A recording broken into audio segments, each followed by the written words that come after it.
Today we're continuing with the NFC East, talking about one of the greatest Cinderella teams of recent memory, if not of all time, with the Washington Commanders.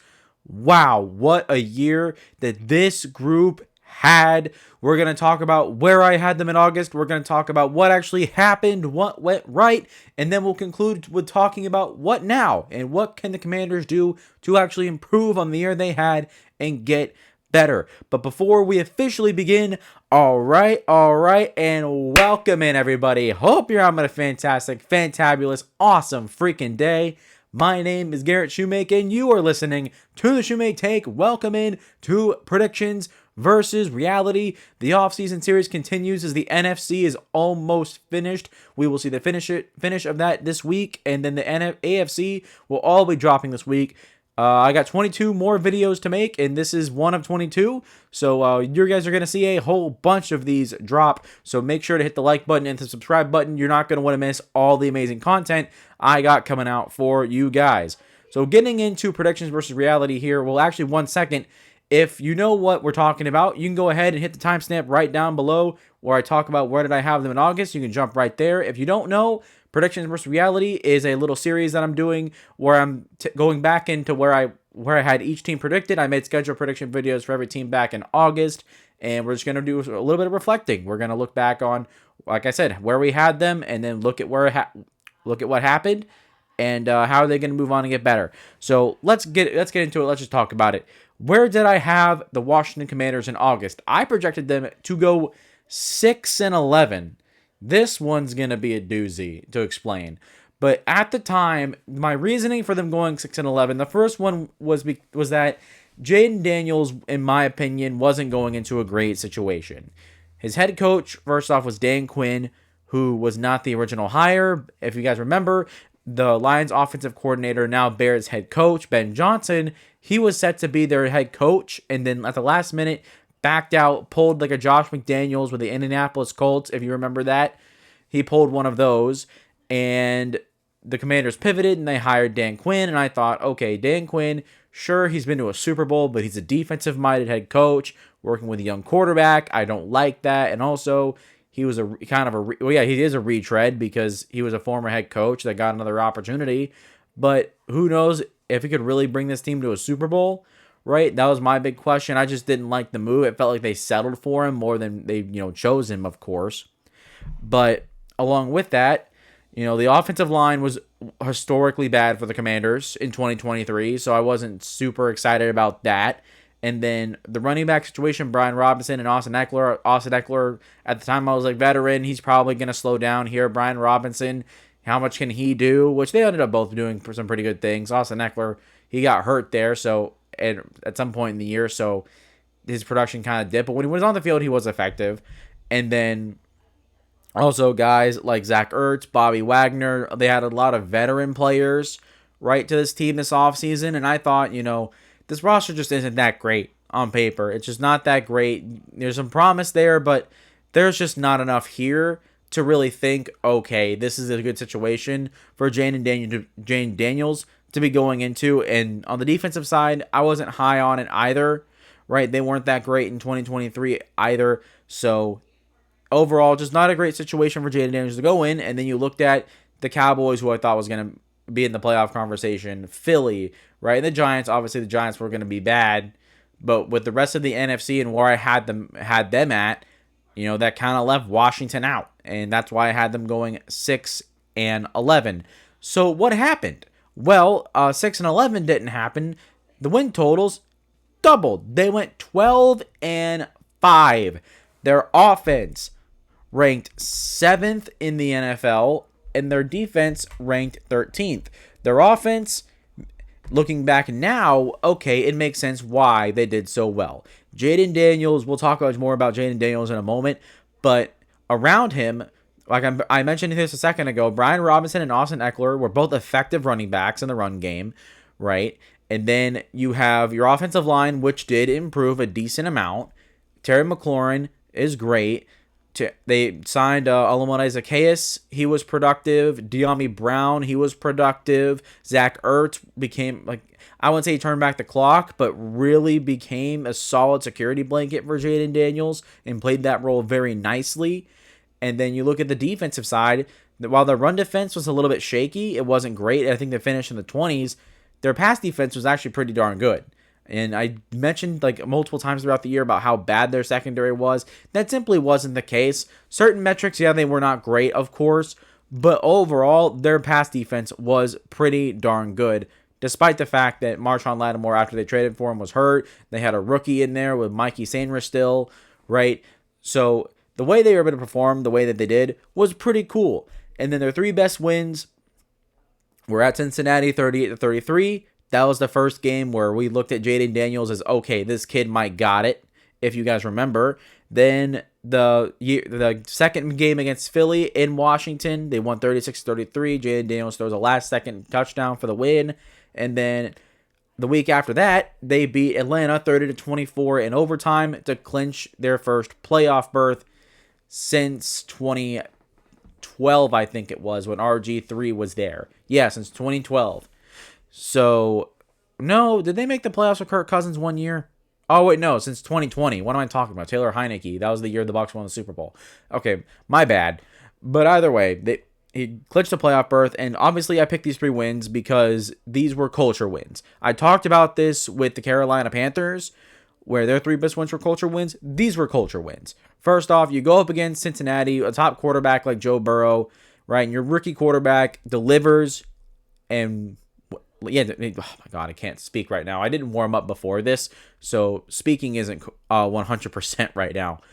But Jaden Daniels, that was his coming out party of a game, and then Philly, and then Atlanta, to win those 2 games in critical moments back to back. Those show that this team was here, that they are more than deserving to make a playoff spot, and they earned it. So what went right?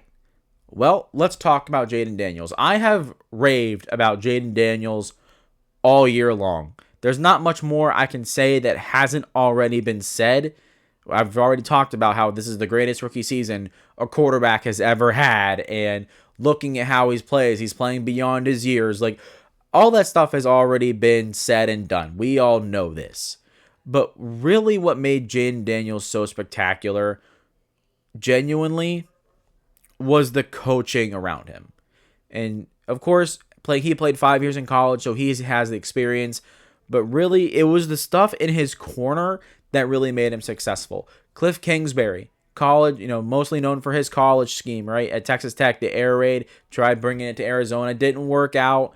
But you're playing in an offense that was kind of similar in LSU. You get Dan Quinn, who is a head coach who has been to a Super Bowl. So looking at the retread discussion, you look at a guy who flunked out as head coach, but he went to a Super Bowl and he didn't have a lead, so that stands for something. And he was also the head coach when Matt Ryan won MVP, which that was the same year, right? Yeah, that was the same year they went to the Super Bowl in Super Bowl 51. So that has something going for it. He's had quarterback success in the past, so there is that. And then also he had Marcus Mariota as his backup. And this is something really interesting people don't talk about. You bring in a guy like Marcus Mariota to be the backup, a guy that was a big dual threat coming out of college, ran, who could throw, and you look at his character, you look at how he carries himself in the building, and then you look at Jaden Daniels, and you can tell Marcus Mariota had a huge influence on him, not just in his game and his mechanics, but in who he is as a person. Not saying that Jaden Daniels is some drastically different person, but if you're looking for a backup quarterback for a young quarterback you draft, you're looking for a mentor. You're looking for a guy that can really relate to Jaden Daniels more than even the coaches can. That's why a backup quarterback is so important, because that's a peer compared to a coach, if that makes sense. That's a guy who's on the same level as the starting quarterback compared to a coach. It's a different dynamic, relationship dynamic. So having that type of mentor in Jaden Daniels' corner really helped him. And Marcus Mariota, quite frankly, was probably the perfect quarterback, perfect player to put in his corner. A guy that has a similar skill set. A guy who's been around the league for a while, who's had the opportunity to be a franchise quarterback and had it not work out. Jaden Daniels has also dealt with a couple little minor injuries while he was in college. Marcus Mariota's also dealt with a ton of injuries once he got into the NFL. So just for a bunch of different reasons, Marcus Mariota was really the perfect backup. And then you add on Cliff Kingsbury, who really made a big impact on him. And then you add Dan Quinn, who proved that he is still a good head coach in the National Football League. And you have a recipe for success. The next thing was, let's get into the players that went right. A lot of the veterans that they signed in free agency were massive hits. We already mentioned Bobby Wagner, Zach Ertz, Austin Eckler all made impacts. And then guys like Dante Fowler, who had 10 sacks, Frankie Louvu, and then a couple others. They all played big roles for this team. And their draft was also a hit. Johnny Newton in the second round, he was a good third defensive tackle. Obviously had some ups and downs, but with Daron Payne, was it Daron Payne or is it the other? I can't remember the two defensive tackles. It's like Daron. I always remember one or the other. I'm thinking of Daron Payne right now. I can't remember the. What's his name? I can't remember his name. I am so sorry. But anyways, as a third defensive tackle, Johnny Newton, was good, and with one of those two defensive tackles expecting a trade, apparently, looks like he's going to step into a bigger role in year 2, so we'll have to see how he does. And I mentioned him before, Mikey Sainristil, he was really good, their second round pick. Then Ben Sinnott had a couple plays here and there. And then Brandon Coleman, I think he was a 4th round pick on the left tackle. He was a starter right away. And then Luke McCaffrey, he was their primary returner, and he was good there. So, I mean, they got decent production out of their draft class. Was it, like, top tier? No. Right? But that's not what you expect out of a rookie class in their first year. I think, and also, just Jaden Daniels himself, far and away, makes up for it.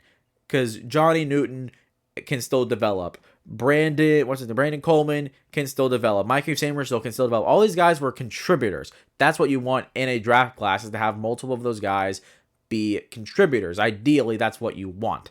And that's what they got, which add on the veterans like I mentioned, and now you have a position to capture lightning in a bottle, which is what happened.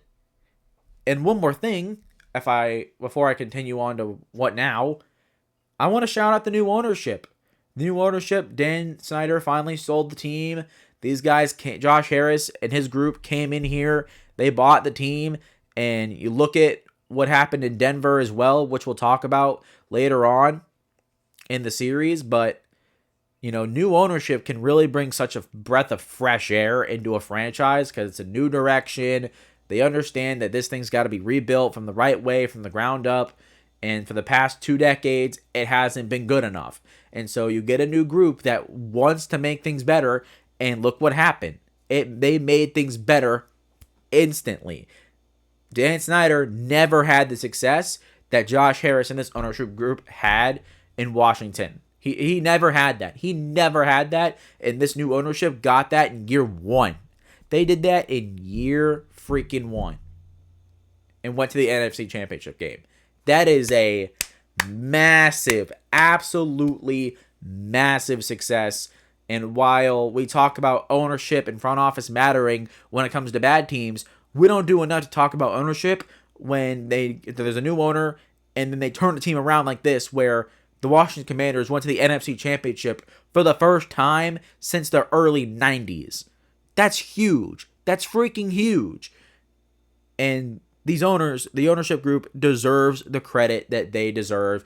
You cannot talk about the 2024 Commanders without acknowledging their involvement and their care to really doing all they can to put this team in a position to win.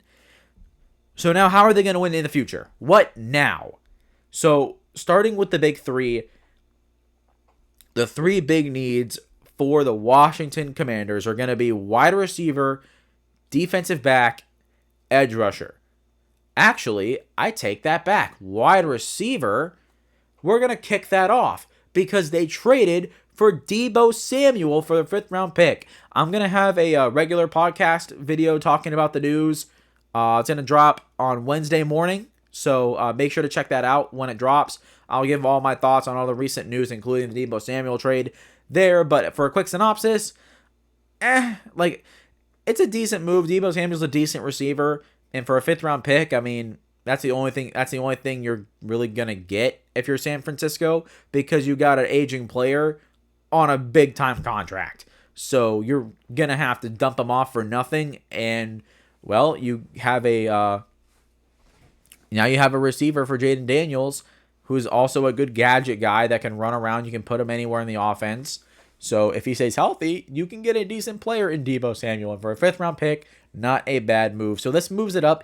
So their 3 big needs now are edge rusher, defensive back, and linebacker, all on the defensive side. I could have gone offensive line here, and they probably will go offensive line. But I feel like the offensive line you could use a couple pieces here and there, and then we can see a little bit more of an improved unit. I feel like that's going to be more of a free agency thing than it is a draft thing, although I do expect them to draft one at some point. Whether it's a tackle or a guard, it's going to happen at some point. It's just the needs on defense are bigger. So edge rusher, obviously, they've been linked to Myles Garrett and trading for him, but the Browns are being stupid. But the thing is, your best edge rusher was Dante Fowler. He's a veteran. He's set to be a free agent. He signed a 1-year deal. You need youth at that position. You really, really, really need youth. And thankfully, the edge rusher class is deep. So you have a bunch of options to choose from. And also with that, you have Johnny Newton and Deron Payne at defensive tackle. Jonathan Allen is what his name is. Jonathan Allen. It just hit me. Jonathan Allen is on the trading block, so if he gets traded, having a young edge rusher that's talented really could help you there, considering that you're losing a big piece in the middle and one of those defensive tackles that's going to get traded. And like I mentioned, it is Jonathan Allen, right? Yeah, it is Jonathan Allen. So you're going to need a guy there to develop that and help these defensive tackles a little bit in their transitionary phase right there, losing a player. And then defensive back, you can never have enough corners. I would like to see them bolster that and add another young guy there to continue building what's really a strong part of their defense. And then linebacker, Bobby Wagner, he's a free agent, so who knows if they're going to re-sign him. I personally would, but if he wants to go somewhere else, I mean, sure, go right ahead. I don't know why you'd want to leave Washington right now because you guys are right there, but I'd probably re-sign Bobby Wagner, but I would also need to draft one. Frankie Lou was good, and he's still relatively young. He's in his mid to late 20s, but you need someone else to go behind him once Bobby Wagner leaves, whether that's this year or next year. So defense is where they really need to build up. Of course, that's where their defense finished 13th overall compared to their offense finishing 7th. But the thing is, their offense is ready to go. Their offense is ready to compete. You need a couple pieces here and there. I would probably draft another running back, add to the offensive line like I mentioned. But overall, the offense is ready to go. This defense had a lot of 1-year deals on it and a lot of veterans. So they really need to have a good draft on defense to really build that group up and get an infusion of youth so it has a foundation for long-term success. And despite the fact that, to wrap it all up, that this run was a Cinderella run, in a way, this felt like an overachieved type of year. Because I'm not going to take anything away from the Commanders, but like I mentioned, there's a lot of veterans on this team that performed really well. It's going to be hard to replace that production. So they need to really build through the draft, really add in free agency where they can, and really supplement well here, because that's what you're going to need to do to not suffer the sophomore slump. The other thing too is make sure your coaching is right. And I'm sure they're not going to I don't think they're making any changes to the coaching staff. I doubt that they will. But what happened with Houston was apparently Bobby Slowick wasn't good enough. The offense took a step back in year 2 under DeMeco Ryans and CJ Stroud. And while they finished with the same record, it didn't feel like the same football team at all. And for a team that's the hunter, that is now the hunted, there is a lot the Commanders are going to need to do to get this right. They're going to really need to make sure they get a right draft, supplement free agency the right way, and then they keep this right process, because all too often teams like this will fall off. They will, I say fall off, but they will take a step back. And for the Commanders, they're probably going to take a step back, maybe 10-7, maybe 11-6. I'm hoping it's not a big one. But that being said, if it all can be done, if they can do it right, this team will be a Super Bowl contender within the next year. They will be. So if it's done right, not even the sky, in my opinion, could be Washington's limit. But that is going to do it for me today, guys. Finally, with the Washington Commanders, we wrap it up. Not the greatest commentary, in my opinion, but I haven't recorded in a few days, so shed off just a little bit of rust with this video. Either way, I hope you guys have enjoyed. Make sure to hit the like and subscribe button for me if you've made it this far. Pushing those two buttons would really help me grow the channel and continue to help me spread my football passion to more and more people on this platform. Make sure to let me know your thoughts in the comments down below of where you think Washington will be next year. Who do you want them to draft? Who do you want them to get in free agency? And also make sure you guys share the video. Get locked in, get locked on to the Shumake Take podcast, guys. Become a Shumake Take fan and enjoy great content that I have coming out for you guys every single week. Predictions versus reality is going to continue. We're going to finish up the NFC East with Philly, and then we're going to move to the NFC West, and then we'll finally get into the AFC, where predictions versus reality really is going to be a lot of fun, because the AFC was an absolute chaotic conference in 2024. But that is officially going to end it for me. Hope you guys have enjoyed, and I will see you all next time.